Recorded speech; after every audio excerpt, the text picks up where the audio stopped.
Assalamu alaikum, greetings of peace. How are you guys doing?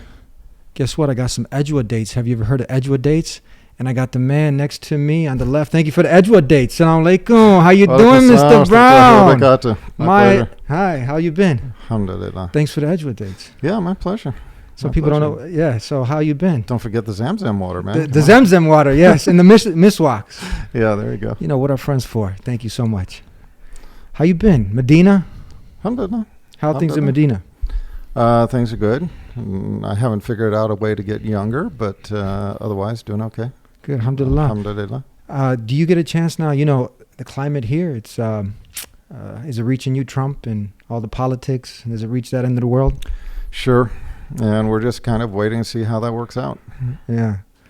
So these are the kind of things that we're dealing with. You had, not too long ago, you had in Medina, the holiest city in the world. I think it was during the holiest month.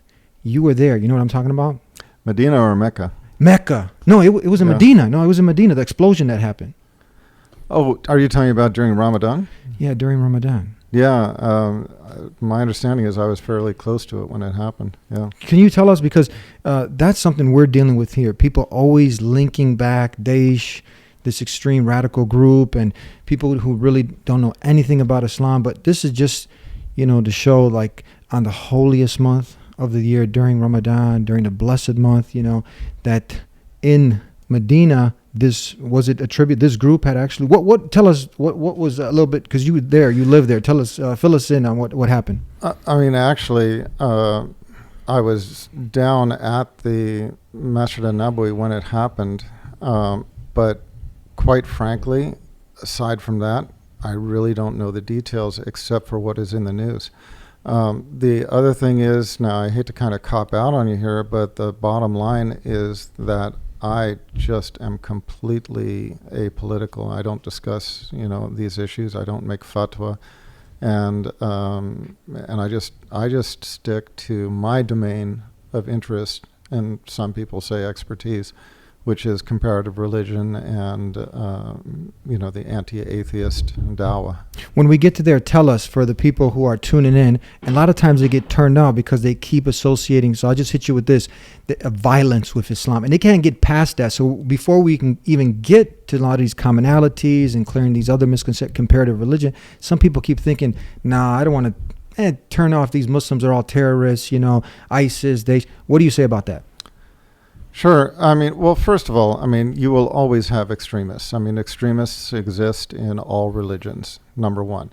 Number two, study on the acts of terrorism, the number of acts of terrorism, and the number of people who were killed from acts of terrorism in the United States over the past, I forget whatever number of years it was, but Islam was not the top of the list. The top of the list were actually, if I remember correctly, it was, now I might be a little hazy on the details, but I think it was right-wing extremists, basically actually fundamentalist Christians. And this is the thing that's just kind of annoying to us as Muslims, is that any Muslim does anything, and his religion is mentioned. He commits any kind of a crime, and it's like, this Muslim did that. But any Christian does anything, serial killing, a schoolyard shooting, anything like that, and they put in totally different terms. They say, oh, he went postal, or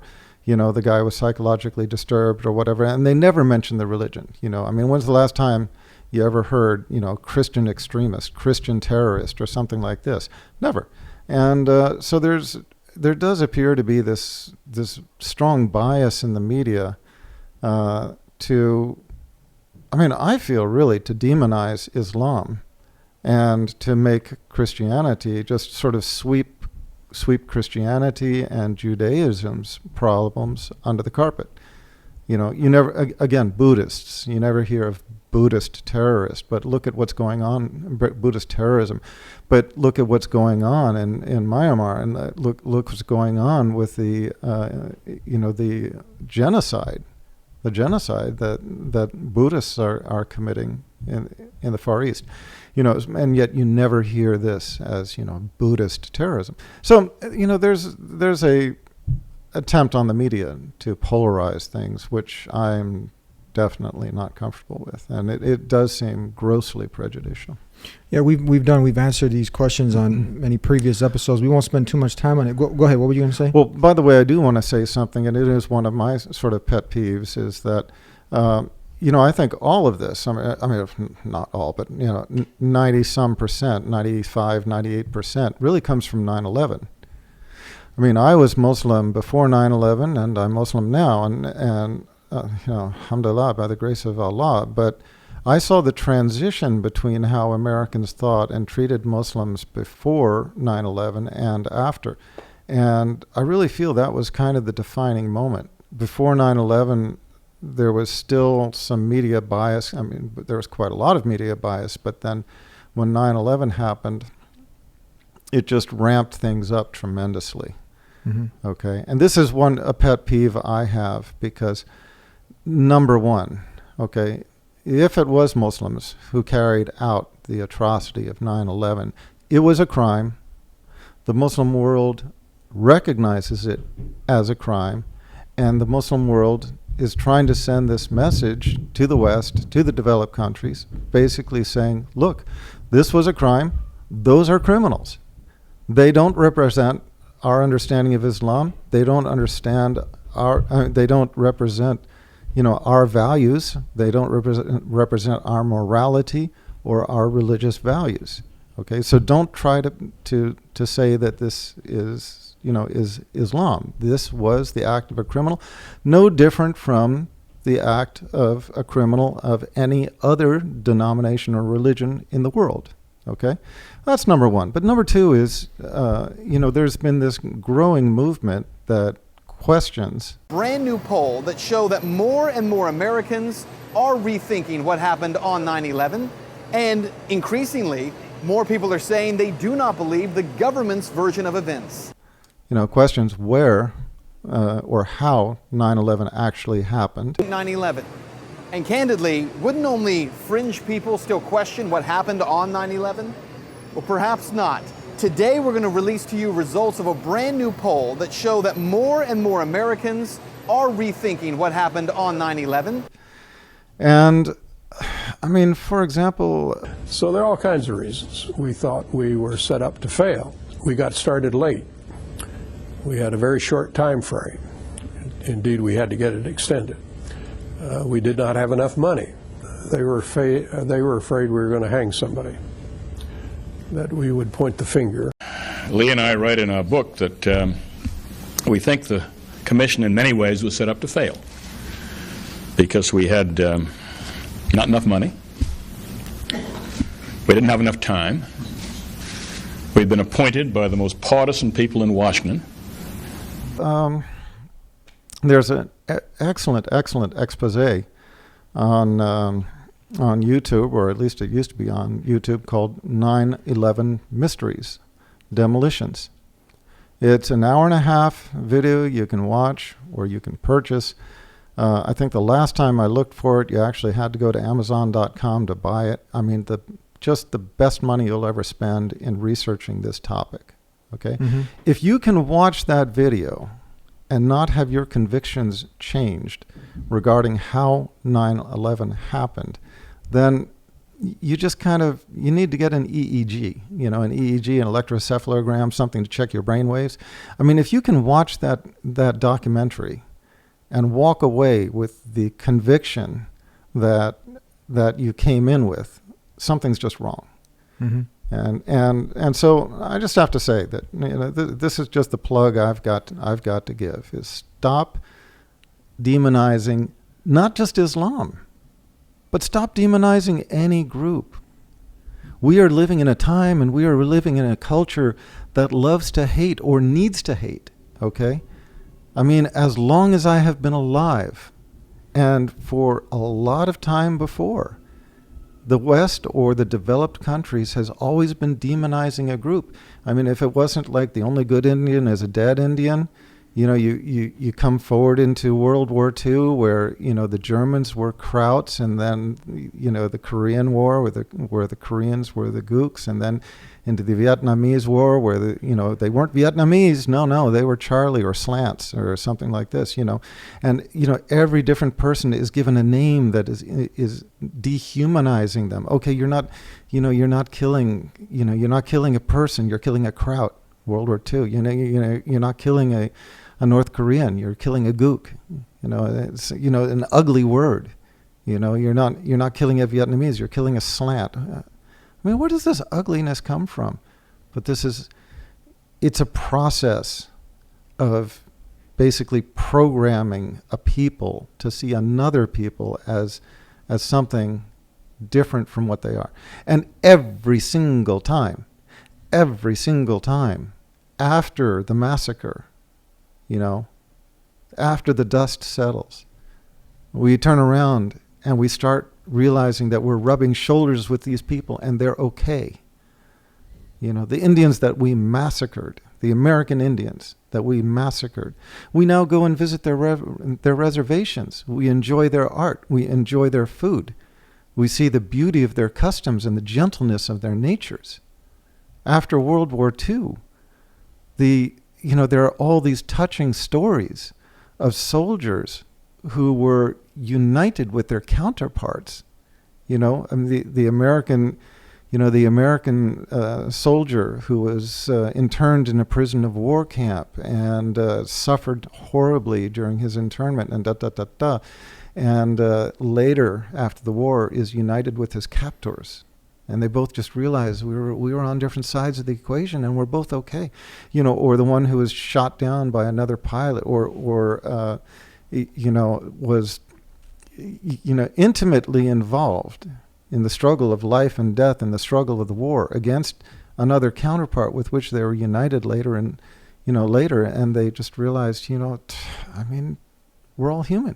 Mm-hmm. I mean, the Germans in this country, the Japanese in this country, where'd they come from? The same countries that we were fighting. And what do we think about them now? I mean, sushi. I mean, everybody knows a Japanese person, if nothing else, just from our food culture. And we found that the people that we were killing before, we found that the people that we were fighting before on the basis of ideology, who we thought were less than human, they're okay. Yeah. After the Vietnam War, I mean, you couldn't go into a convenience store in America except you had a high chance that you're going to be doing business with the Vietnamese. Mm-hmm.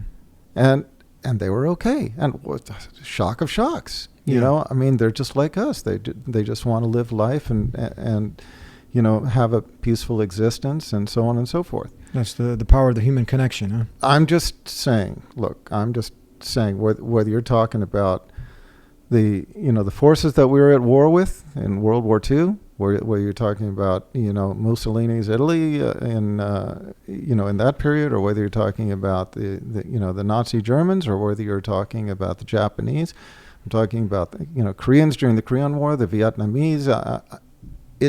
It just doesn't matter what pool you look at. I mean, once these people were conquered and we found ourselves, they immigrated and we found ourselves living next to them, we found all of our preconceptions dispelled. We found that we had been lied to. We found that we had been deceived. And we found that it was all for the purpose of an agenda that was beyond us. Okay? Mm-hmm. So when are we going to wake up? When are we going to open our minds and recognize that we are being misled for a purpose, for an agenda? Good points. More to come with Dr. Lawrence Brown here in The Dean Show. Don't go anywhere. Please subscribe to The Dean Show. Follow us on our official Facebook and Twitter pages in the links below. Please also help support The Dean Show by making a donation in the link below. Back here on The Dean Show with my special friend, good friend, Dr. Lawrence Brown. Before I get to my next question, you brought up 9/11, and obviously that was a catalyst to where we are today. Have you heard of, it's interesting, these aren't just lay people, but somewhat around 3,000 architects and engineers have cited evidence proving that the is what brought down a controlled demolition. 1,000 architects, engineers, scientists, politicians, former presidential candidates. It took some kind of consciousness raising on my part before I was willing to look at the possibilities. And really, you need to go where the evidence leads. As an engineer, I have 3 degrees in engineering. I signed that petition for architects and engineers for 9/11 Truth some time ago because the American people absolutely need the truth of 9/11. Look at the evidence. In fact, I'll say this very categorically. Any reasonable person who looks at the evidence that's been brought forward has got to come away with the feeling that something has to be done, a real investigation has to be put forward. We're all demanding, who signed a petition to reopen the investigation of 9/11. Have you heard of these architects and engineers for 9/11 Truth? Oh, sure. And, one of the things that I find very, very striking about this is not only the collection of experts in their fields who are looking at the evidence, looking at the body of the evidence and saying, the official story, no, that just doesn't do it. I mean, that's, we've got to re-examine this and come to a more sensible conclusion. I mean, look, 9/11 did not, the official story, it did not even answer how building number 7 came down. Okay, the greatest mystery of 9/11. How does a complete building come down? It wasn't touched by it wasn't hit by the airplanes. Okay, had a couple of minor little fires of it inside it from debris that was scattered into it, and you just look at it, and just one moment it drops to the ground in the perfect picture of controlled demolitions. Okay, now I'm just saying that I'm not the only one who's looked at that and just said, man, something's wrong. But you're just saying something's wrong. You're observing. You're questioning. But now, why is it when you question, you're not making up some conspiracy, but they call you a conspiracy theorist as soon as you question, like when you hear the firemen, they say. Floor by floor, instead of popping out. It was if they had detonated. If they were planned to take down a building. Boom, boom, boom, boom, boom, boom, boom. Look, it was a controlled demolition. You're just asking questions. You're not coming up with a theory. What happened? You're just asking questions. Why did they put you in this box, conspiracy theorist? The definition of a conspiracy is when 2 or more people acting in concert knowingly commit an offense or a crime. All right? A misdemeanor or a felony, an offense. That is the definition of a conspiracy. Was this a conspiracy? Absolutely. Yes, it was. And those people need to go to jail for treason. You can't even ask a question. Yeah, but you're just supposed to accept what's been told to you. Accept this official story, mainstream, done. Right. Don't ask anymore. As I said, I had 32 years there, and I was also a trained fire marshal. A fire marshal is considered an expert witness in court. He's like a forensic detective. He has the power to administer the oath, take testimony, and issue a subpoena. That's a lot of power. There was an explosion. The building did come down in complete classical controlled demolition. It came down on its own footprint. There's no question about that. As a matter of fact, Richard Gage from Architects and Engineers has completely handled that from his area of expertise. Never in the history of the world, never in the history of high-rise skyscrapers has ever a skyscraper ever come down because of fire. And I'm talking massive fire. And you know the reason why? Because fire does not burn by itself hot enough to compromise and melt steel. What we had in the World Trade Center, and I saw myself, was molten lava-like pockets of molten steel. All right, I spent the night on the pile searching for bodies, and I saw that with my own eyes. So who are you going to believe? Are you going to believe a bunch of government bureaucrats or my fellow brothers, which I lost 343 guys that day? Right, and you start talking like this, and they say, "Oh, that's conspiratorial thinking," as if there's no such thing as conspiracy, as if conspiracies don't happen. You know, as if America does not have X sites, did not commit black flag operations, did not have what is it called, extraordinary rendition, did not have the CIA with the box of dirty tricks overseas and so on and so forth.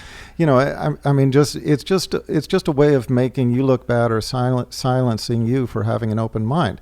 But one of the things that is most convincing to me is the body of, the group of people who lost loved ones in 9/11, who are demanding a reinvestigation because they don't accept the family members. The family members. I'm a family member trying to find out the answers to the murder of 3,000 plus people. The bottom line is that it needs to be investigated properly.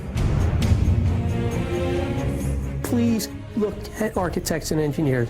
People all around the world, scientists all around the world are questioning this.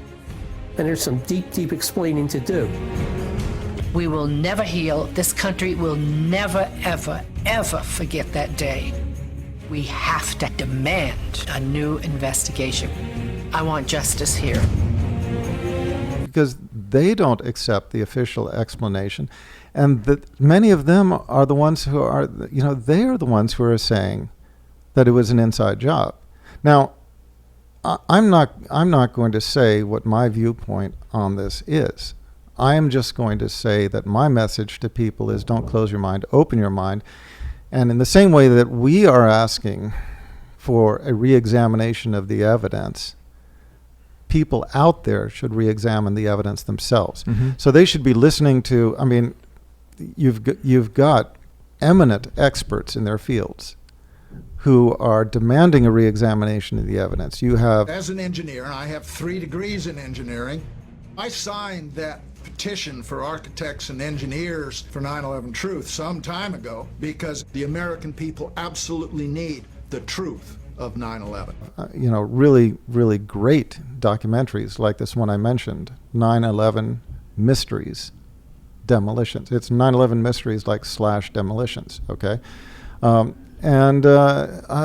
What's it going to take to watch it? One of the things that I find really disturbing about this, though, is that 9/11 is like, people have views on it that approach the level of religious zeal.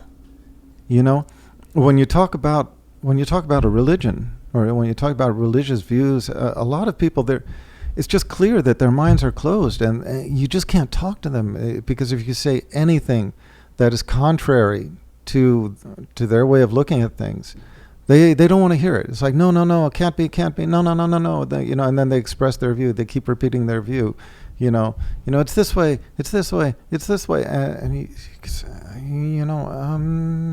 the evidence points over here, or you point out the contradictions to them, or you point out how they're basically not following the path of logic, or many times they're not even following the teachings of their own book. And when it comes to 9/11, it's the same way. They just say, no. It's like the 3 monkeys with their hands over their eyes, ears, and what is it now? Eyes, ears, and mouth. Yeah, except they. I wish they would put their hand over their mouth, but they don't. That's the one hand they keep away. They keep talking, but with their eyes closed and their ears closed, just kind of no. Muslims are bad. No, this was Islamic terrorism. No.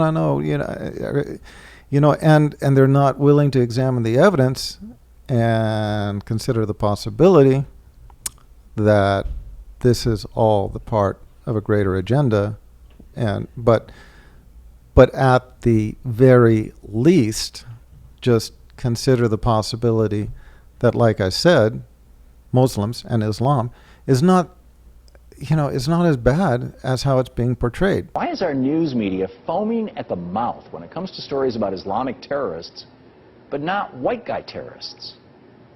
It's not because Muslims are a bigger threat. In fact, between 1980 and 2005, 94% of all the attempted or successful terrorist attacks on U.S. soil were not carried out by Islamic radicals, but instead by non-Muslims, mostly white guys. So then why the obsession? Islam prohibits killing of innocent human beings. Human life is precious. In this country. Do they blow people up? Yes, Christians every day. People walk into post office. People walk into post offices They walk into schools. That's what Columbine is. I mean, I could do this all day long. There are so many more examples of Christians, and I happen to be a Christian. That's back to this notion of you're idealizing Christianity in my mind, to my read. There's so many more examples, Ayan, of Christians who do that than you could ever give me examples of Muslims who have done that inside this country where you live and work. You know? But we can say clearly, we can close the door that Islam has nothing, doesn't justify acts like this. Even at the end of the day, if some crazy deranged individual or group of individuals went and killed innocent people, which, by the way, Muslims, hundreds have died in this. This has nothing to do with Islam. Islam condemns this. There is no justification for it. This is clear. This is something that there's no shadow of a doubt about that. Now we're talking about even questioning it further, but it seems like this is something that is a tool that's used to demonize the whole way of life of Islam. Well, as I said, I mean, you've heard my viewpoint. First of all, I want to correct myself on something. I said, something about how, people should conclude that Islam is not as bad as it's being portrayed. I mean, actually, for myself as a Muslim, I have to just say that, I would hope people would conclude that Islam is not bad, period. I mean, the more you examine Islam, and anybody I've known who's examined Islam with an open mind, it just starts to start to realize that everything's upside down. Everything is the opposite of how they were trained to believe. That it's actually it's a beautiful religion. It is consistent with the continuity in the chain of revelation from the previous prophets. It clarifies previous revelation, and it brings us to a conclusion of the chain of revelation, from Abraham to Ishmael and Isaac to Moses to Jesus to Muhammad. There's a chain of revelation there, and if you are on a spiritual search and looking for the completion of revelation, you have to look for what? You have to look for the three prophets that the Old Testament predicted. John the Baptist and Jesus Christ are 1 and 2. And then you have to look for the final prophet, the third and final prophet that was predicted, not only in the Old Testament, but also in the words of Jesus, predicting a third prophet who would come and another paraclete, who would basically clarify. Okay, and that third prophet is the prophet Muhammad. So now I'm just saying that, Islam is a religion that more people, who open their hearts and open their minds and look at it from an open perspective, just feel that they've been lied to. They say, I always thought these people were bad. I always thought religion was bad, but I mean, actually, there's so much beauty here, and this conforms with what I already believed, and this conforms with the revelation that I studied before, and this clarifies it, and now I understand. So I'm just, we live in a funny time. Mm-hmm. People need to get their information in postcard format. If you can't fit it into 140 some characters in a twit. I mean, if you can't twit it, if you can't encapsulate it in a very, very brief message that conforms to people's sort of shortened attention span in this time, it's very hard for people to engage in an intellectual debate. What about you? There was a gentleman, and there's a lot of cases like this where they get fed a lot of this false information, false fears that, you're going over to Jeddah or you're going over to that side of the world. You actually live in that. So you were a former major in the U.S. Navy, is that right? Air Force, I'm sorry. And you've been living over, you accepted this way of life. You used to be an atheist, trying hard to be a Christian. We have your story from the past. But many people who've been fed these lies, they actually go over there and they experience the love and hospitality.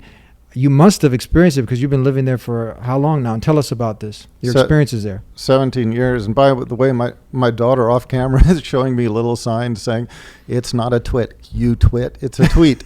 So, but that shows you how much attention I give to social media. I feel social media is not the pathway to intelligent discourse. It's, social media gives you a postcard version at best.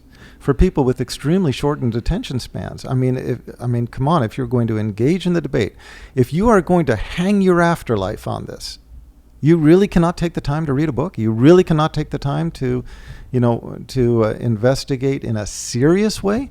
I mean, this is your afterlife. You've got 70 years to figure it out, or 60 years or 80 years, or for some people, they die even younger. But this is going to be your eternity, and you cannot devote a little time for it. You can't give up on a movie one night or a TV show the next or whatever to actually cram for the final exam. I mean, come on, really. Mm-hmm. I mean, if that's what you die upon, you almost kind of deserve it. Mm. Because you've been ignoring the one who created you and put you on this earth for the purpose of knowing him and serving and worshiping him. Mm-hmm. And you've just totally ignored it. You've just blown it off. It's like playing Xbox your whole life. Yeah, I mean, it's ungrateful. It's ungrateful and it's irresponsible. Yeah. Now your experience, how you've been living there. This gentleman, one in particular, I forgot his name. They had him on, I think, Huda TV. An American Christian, and he was told, like, these guys are gonna, if you go over there, you might, have your head cut off. Oh yeah. And then he goes there, and again he said, man, they were so hospitable, loving, and he was a God-fearing Christian. He said, God, he basically in summary was asking, just guide me, God, whatever, to the truth. And he ended up accepting Islam. We'll show a little clip here. My friends at the U.S. Naval Academy in Annapolis, Maryland, they said, do you know what you're doing? You're putting yourself in harm's way. You're going to get kidnapped. Somebody's going to cut your throat. So when I arrived in Saudi Arabia, I was scared to death. I didn't know quite what to expect. But when I left the United States, I said, God, my mind is open. I don't know what is Islam. SubhanAllah. I've never been in an Islamic country before.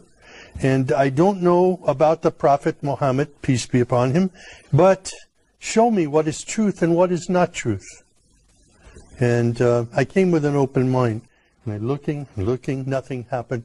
People were coming out of their houses when they saw me, inviting me into their homes for tea and coffee. SubhanAllah, the exact opposite. Incredible. This was not what I expected. Wow. I had been in countries all over the world. I studied in Taiwan, in Russia, and different places. But never in my life have I been in any country that respected me as much as an American, and even as a Christian, as Saudi Arabia. Grace and mercy, forgiveness of sins. Wow. My life was transformed immediately. It was the love of God and the love of the Muslims around me that drew me to Islam. Now you're there, you're living there. I mean, is this, tell us a little bit about this, when people do go down there, when they get out of their neighborhood and they get out to other parts of the world. Yeah. How fictitious this is. I mean, just completely. I've been living in the Middle East for 17 years. When I went over there, people gave me these warnings about, watch yourself, it's dangerous, the people don't like this might happen, that might happen. Now, I've lived there before 9/11. I was in Medina when 9/11 happened, and I've lived there ever since, okay? And I have never had anything except for basically the best of treatment.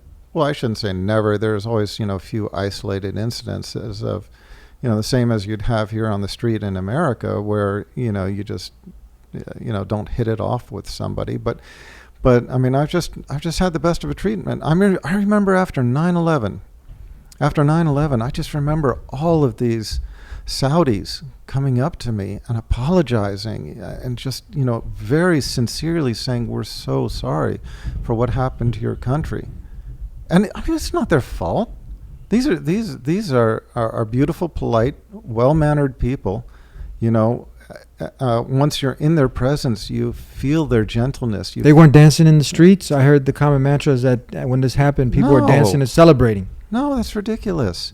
I mean, I never saw that, and I was. Have you heard this cliche? Have you heard this? No, actually, I haven't. Yeah. But I mean, I did not see any of that, and I haven't talked with anybody who did, and I was living there. Okay, and I'm in Medina, one of the holy cities. If you expect to see that anywhere, if that were the manner of the people, you would expect to have seen that there. But yeah. I did not have people do anything but apologize to me and say, we're really sad that this happened. And telling me, as a Muslim, that this is not part of our religion. I said, yeah, I know that. And they said, we're against this. And I said, yes, of course I know we're against this, and so on. But aside from that, just in general, I have to say, the propaganda that I have been aware of is always, from what I've seen, is just always contrary to the truth. I mean, why have I been in Saudi Arabia for 17 years?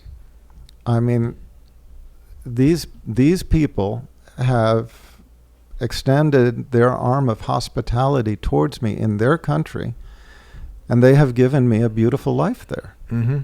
I feel safer in Saudi Arabia walking down a small alley, which, by the way, I do all the time, going to prayer, in the morning, sometimes 3 in the morning, sometimes 4 in the morning. I feel safer walking down a small, dark, unlit alley, right, at 3 or 4 in the morning than I do sometimes just in open daylight here in America. The incidence of crime is so low, and it's just basic values. The Arabs have this very high respect for honesty, for generosity, for hospitality, and they try to excel at these things. It's one of the teachings when you go into an Arab household in the Middle East. Don't look at anything, because if you allow your eyes to alight on something in the room and the host notices, they'll just take that thing and give it to you. I mean, it might even be something very valuable. I remember one time, when I was fairly new in Medina, I saw this rug in this guy's house. Very beautiful, well, hand-knotted rug. I mean, I would estimate its value would be in the, maybe around $5,000-$6,000, small knots. And I mean, just a beautiful handmade, carpet. And the guy just saw me looking at it, and that was it. He had to give it to me. Now, this doesn't go after him being an Arab. This is because of the teachings that the Almighty sent from Islam, correct? This is, where do they get this now? I think it's a combination, because even before the religion of Islam, there was this extremely generous Arab named, I think it was Hatim, if I remember correctly.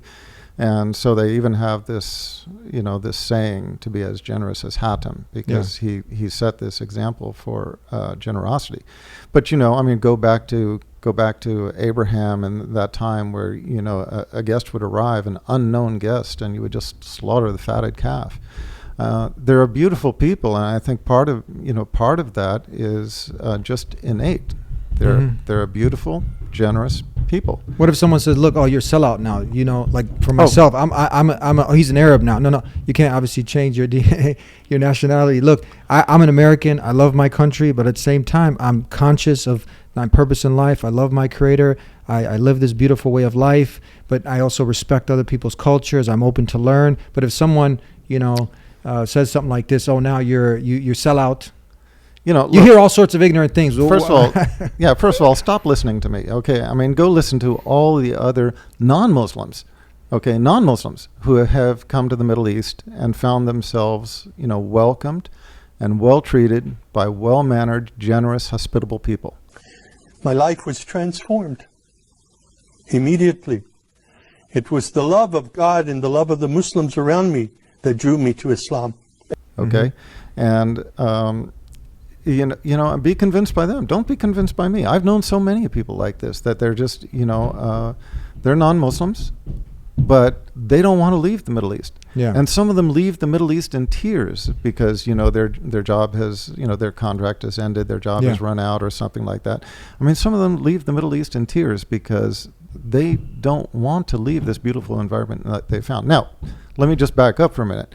Please understand, okay, I'm not trying to completely completely, how do you say it? I mean, make things look, completely rosy, all right? Because there are good and bad people everywhere. Okay, so I'm not saying, these people are bad, these people are good, this place is bad, that place is good. No, there are good and bad people everywhere, but it's on a spectrum. Mm-hmm. Okay, and what I can say is that I feel so happy and so comfortable in the presence of the brothers and sisters who welcome me into their homes and into their country in Saudi Arabia. Mm-hmm. I never want to leave. Yeah, I love these people. My patients, the Arab patients I have, I love these people. Mm-hmm. It is a privilege to me. It's not just a job. It is a privilege to me that Allah has put me in a position where I can treat these people and be an agent through which they regain their eyesight. Mm-hmm. Okay, an agent because all good things are from Allah, but okay, I'm an agent through which this happens.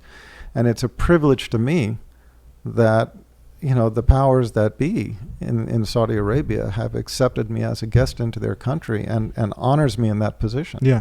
We got a few more minutes. I want to touch upon a few other things. I mean, that's the power of the human connection, not just closing yourself off from other cultures, other ways of life, and going beyond what you've been brainwashed to believe. And this is a testimony of other people who've experienced, again, that love, that compassion, and this is what we should be working towards, growing as humanity. Tell us, there's a professor here in Chicago, Dr.